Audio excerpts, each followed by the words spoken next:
In this video, I will show you how to verify your account on Gate.io. First, download the Gate.io app and make sure you're logged into your account.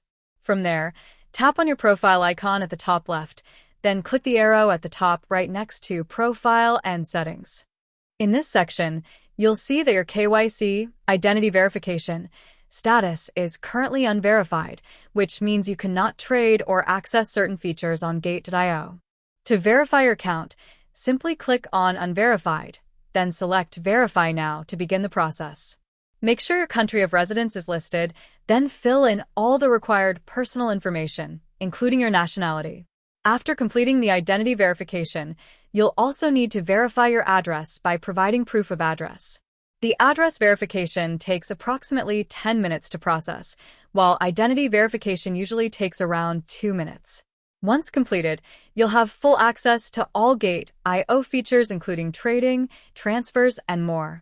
I hope this video was helpful. Please leave a like and consider subscribing.